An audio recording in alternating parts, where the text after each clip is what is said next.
آپ سے پہلا سوال ہمیں موصول ہوا ہے میزان میں ختم نبوت کی، جہاں پر آپ نے بحث کی ہے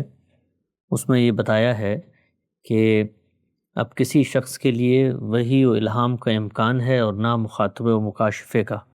ختم نبوت کے بعد اس طرح کی سب چیزیں ہمیشہ کے لیے ختم کر دی گئی ہیں، اور آپ کے ارشادات درج ذیل ہیں جو ضمن میں پھر آپ نے احادیث نقل کی، جن میں یہ حدیث بھی لم یبق من النبوۃ الا المبشرات۔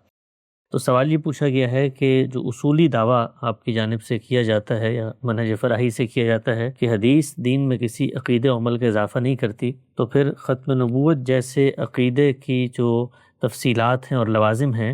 وہ خود آپ حدیث سے اخذ کر کے حدیث کے ذریعے بیان کر رہے ہوتے ہیں، تو پھر یہ دین کے مقدمے میں اضافہ کیوں نہیں کہا جائے گا؟ دین کا جو مقدمہ بیان ہوا ہے وہ ختم نبوت ہے۔ اس میں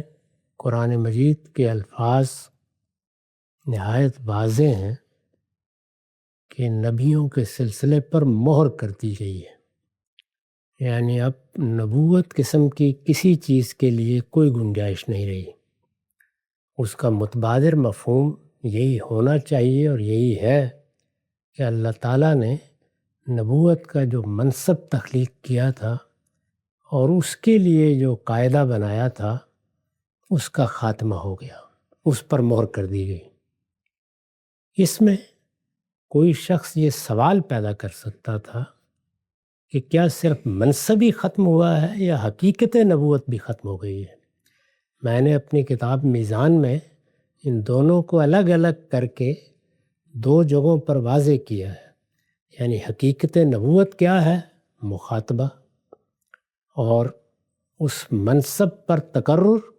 یہ اللہ تعالیٰ کی طرف سے کسی شخص کو مخاطبت کا شرف عطا فرما کر معمور کر دینا ہے، مقرر کر دینا ہے۔ تو دونوں کو سمجھ لینا چاہیے کہ وہ کیا چیز ہے، ایک اسی چیز کی حقیقت ہے، ایک اس منصب کا بیان ہے۔